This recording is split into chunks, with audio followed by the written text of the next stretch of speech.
C'est l'heure du journal de l'Afrique. Soyez les bienvenus sur France 24. À la une ce soir, le retour de Blaise Compaoré au Burkina Faso. Information confirmée par le gouvernement burkinabé.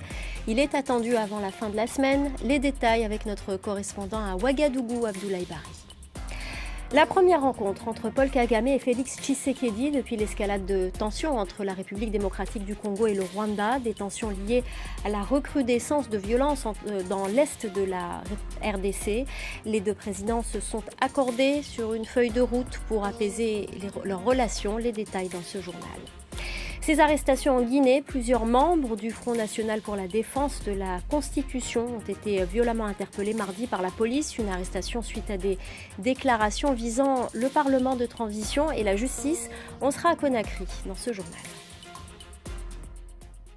Après 8 ans d'exil forcé en Côte d'Ivoire, l'ancien président burkinabé Blaise Compaoré, renversé en 2014 par une insurrection populaire, va rentrer dans son pays. Il est attendu à Ouagadougou avant la fin de la semaine. Il doit rencontrer le nouvel homme fort du pays, le lieutenant-colonel Damiba. Écoutez. Un retour très scruté par la population. Pour rappel, Blaise Compaoré avait été jugé par contumace et condamné à la prison à vie dans le procès des assassins de Thomas Sankara. La correspondance à Ouagadougou d'Abdoulaye Bari. Selon plusieurs... Va-t-on vers une désescalade entre le Rwanda et la République démocratique du Congo? C'est en tout cas la volonté des deux présidents qui se sont rencontrés aujourd'hui à Luanda ce mercredi.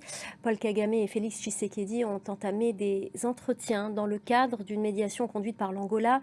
Il s'agit de la première rencontre entre les deux présidents depuis la recrudescence de violences dans l'est de la RDC. La correspondance à Kinshasa de Clément Bonneroux.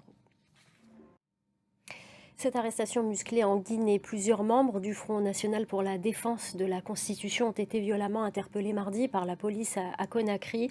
Une arrestation suite à des déclarations visant le Parlement de transition et la justice. Les détails avec notre correspondant Malik Diakité.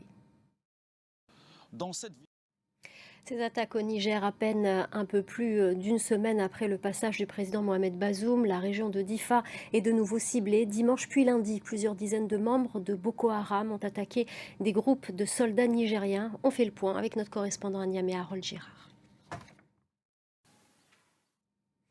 Au Soudan, le général putschiste Abdel Fattah al-Burhan a commencé à mettre en place son plan pour former un gouvernement civil. Mais les manifestants mobilisés contre le pouvoir militaire restent méfiants.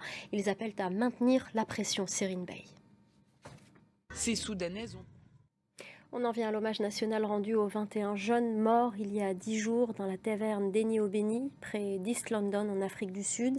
La cause de leur décès est toujours inconnue et les autopsies sont toujours en cours. Beaucoup pointent du doigt l'abus d'alcool. Sophie Lamotte. L'inquiétude des élites tunisiennes à l'approche du référendum pour la nouvelle constitution. La publication au journal officiel du projet de constitution par le président Kais Saïed a soulevé un tollé, y compris au sein de la société civile. Ils sont nombreux à dénoncer l'hyper-présidentialité du pouvoir. Dans leur viseur en particulier, un article qui stipule que l'État doit appliquer les finalités de l'islam. Reportage de Lilia Blas et Hamdit Lili. C'est la fin du journal de l'Afrique. Restez avec nous, l'info continue sur France 24.